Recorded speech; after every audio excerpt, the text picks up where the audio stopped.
everybody. And yeah, tonight you're also going to get the brother Blue Pill, the Pill of Prophecies.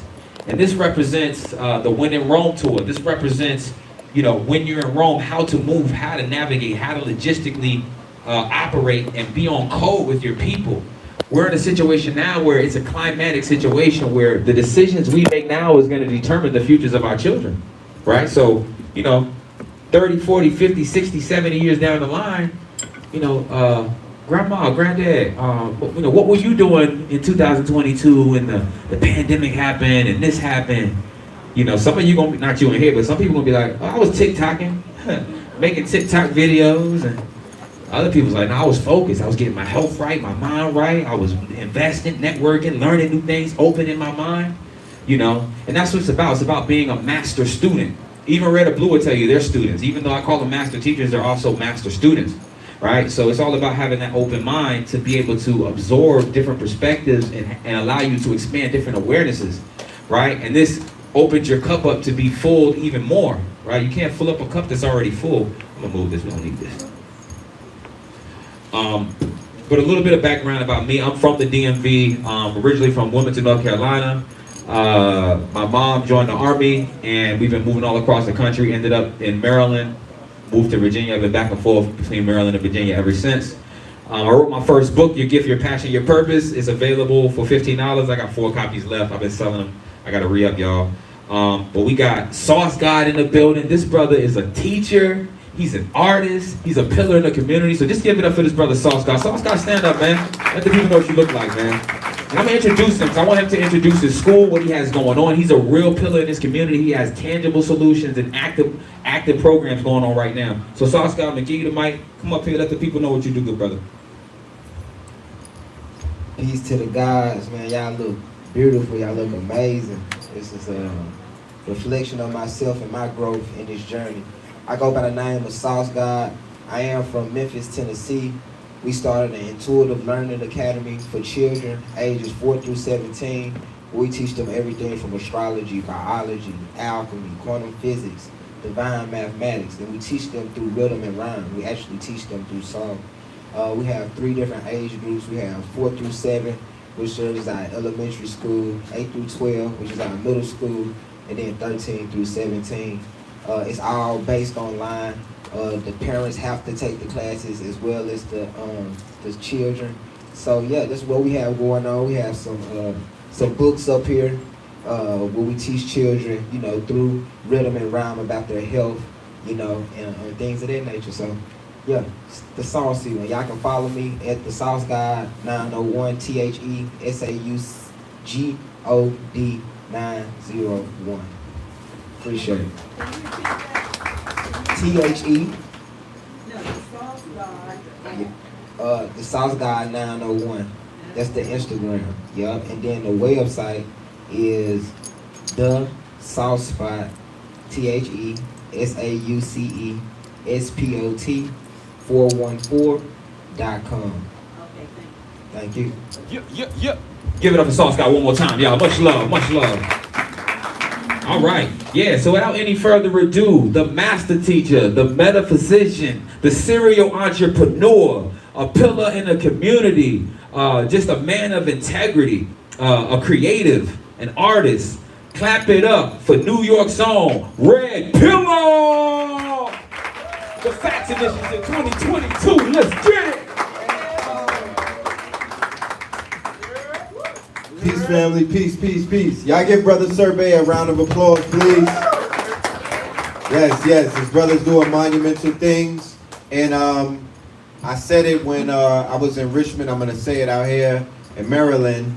That this brother is a unique brother, right?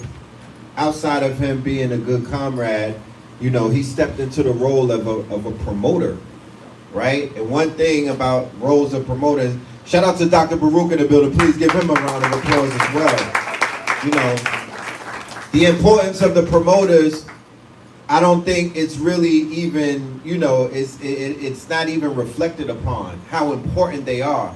They are the bridge builders, right? They're the ones who open the way. You feel me? They're the ones who make it happen. So I've spoken to multiple promoters throughout the years who promised me they're gonna make it happen. Usually after they ask you for your price and they be like, yo, I'm gonna hit you right back. 90% of the time, they don't hit you right back. But this brother was on Clubhouse with us. We were building over in the beginning of the calendar year. And just based off of all of the information that was being dropped, based off of all of the connections that were being made, he was like, he made a promise.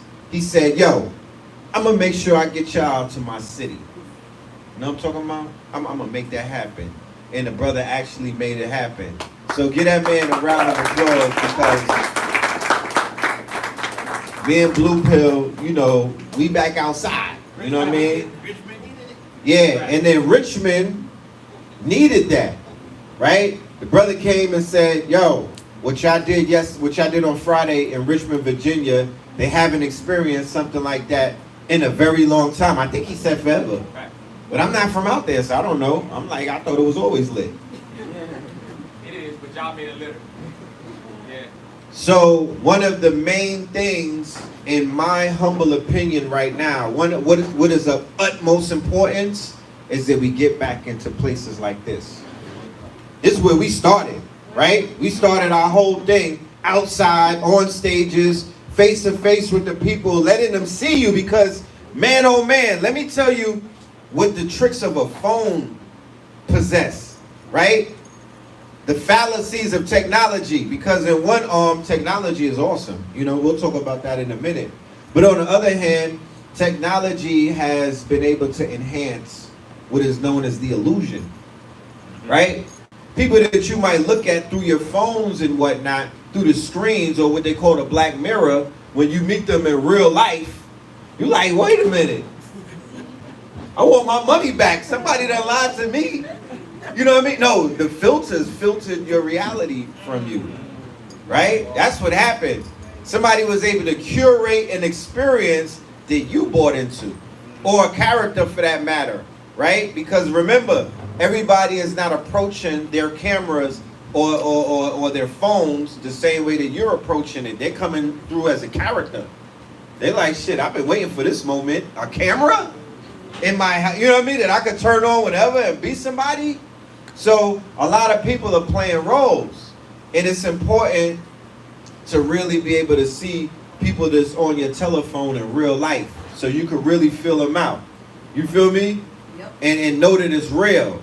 So me and this brother, we are on tour right now, right? We started a tour in Richmond, Virginia, what we call Richmond, Virginia, which was also called the Harlem of the South. Did you know that? No.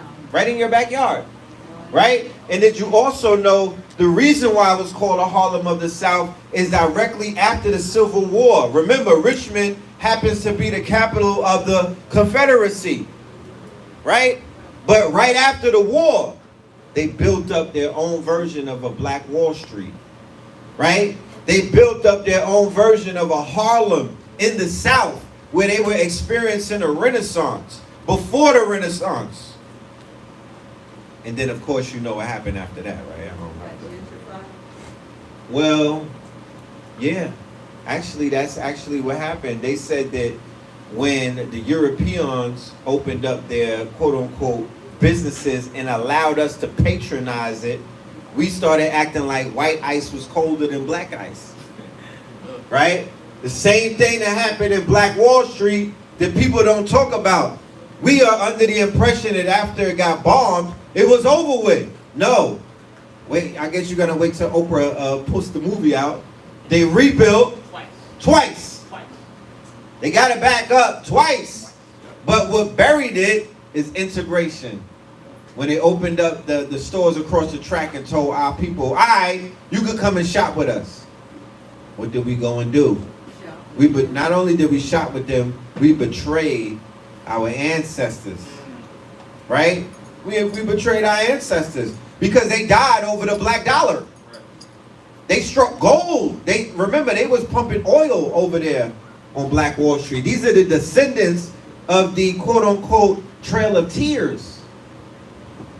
They don't tell us that. They marched those Aboriginal indigenous people off the lands of Georgia, the Carolinas, Tennessee, and in Virginia. Those tribes and whatnot, they marched them into Oklahoma, and then they magically become Black Wall Street. I didn't even introduce them. Just to add some texture to that, because we don't talk about it enough, the official story that they say is that they were the slaves of indigenous people, right, who had to also walk barefoot all the way to Oklahoma, allegedly, right? But they get to Oklahoma and they get endowed with oil-rich land. So the surveyors, these Europeans, allegedly did not know that there was oil under the land. They give them this tract of land and say, go do what you got to do with it, and he struck gold, right? They take them from land where it was gold. Right. They take them off of land where it was gold because they struck gold in Georgia, and that's what made the Indian Removal Act. That's what made them get them up off the land so they could pillage the land, and then they send them where there's oil. So Make it make sense. by a show of hands, how many people knew that the first gold rush started in Georgia? North Georgia Hills, the Lunga Hills, I believe, is what they call them. But this is where they found gold at first. They found gold in North Georgia, and they was like, we gotta get these niggas up out of here, right? So Andrew Jackson and them came and they passed the Indian Removal Act, and then they moved the indigenous people off the land. So whether you believe that the indigenous people that they moved off the land at that time were melanated or not, right? Because the official story says, oh, that they were Indian and those Indians had slaves. So that's how the melanated people got there with them. They walked barefoot, right? Right, they lied. So they would have you believe that these barefoot slaves get to Oklahoma and inherit oil-rich land, right? And then they come up and all of a sudden, within a span of 15 to 20 years, these people who were slaves or ex-slaves become masters of industry.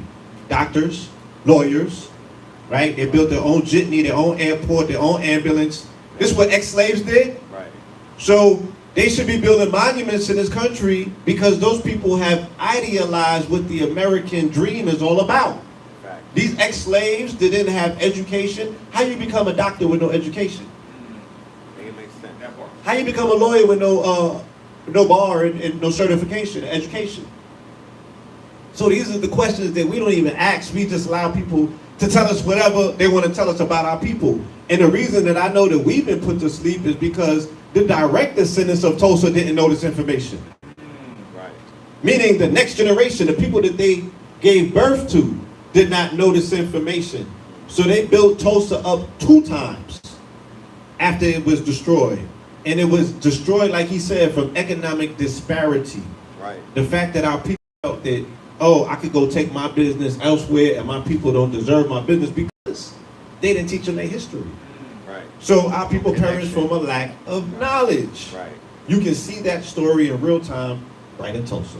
Right. Give that man a round of applause. Blue Pillar, who will be up here later, giving us the pillar prophecies because it's important when we travel through the South like this that we bring the information, right? They say putting water on dry bones because the land is waking up. You understand? The land is alive, right? And because we live in this electromagnetic field that the soles of our feet are connected to, we're waking up. But because we're waking up, the land is waking up. So it's as above, so below. You don't know which way it's happening from because people are waking up. By show of hands, how many people out there feel like we are not in third dimension reality anymore? Huh? Yes. How many people feel like we might have shifted a bit into like 4 or 5D lately? Oh, definitely. I got a 2-year-old, 500 right? That they call the new babies COVID babies, right? My son was born in April of 2020, right? He's my 3rd child. He different. He different. He came here with a script that he's sticking to. He's in character. He's in boss baby mode all day. I be looking at him like, I know you boss baby. I know you talk full English sentences. You got a website out there somewhere in the galaxy. Like, I know he's not who he says he is. They are intelligent, determined, digitally acclimated, right? He built my first website on Web3. On the blockchain? Yeah, he did that at 2. No, he's bad. Nah, but they wired up, man, I promise you. And people, just regular people, what we call, for lack of better terms, knuckle draggers. You know what I mean? Like, you know, the 85ers. They even got ESP in the hood, right?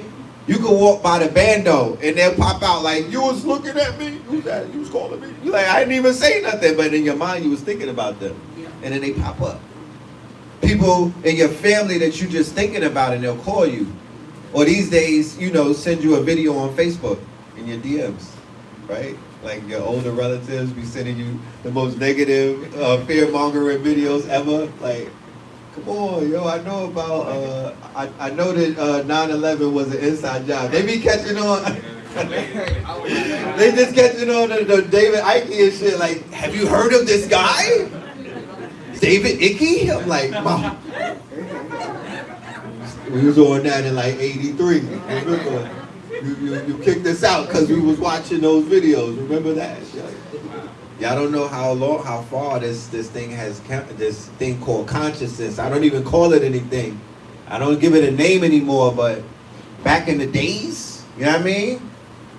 This wasn't a widely accepted field of research and study. Let me tell you something.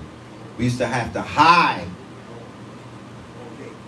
We used to have to, real talk, like there was a shame attached with this. Like, you used to have to meet up in closets and whatnot and watch Consciousness. People used to have to close their blinds because the Men in Black was going to get you if you was watching the Illuminati videos. Remember those days? Like, we've come a long way to the point where I could go on TikTok and 3-year-olds is giving up information, bro. With sincerity, like, you know what I'm talking about? Like, they doing their research. I'm like, yeah, things are really beginning to shift. So there's been an energy shift. There's been a paradigm shift.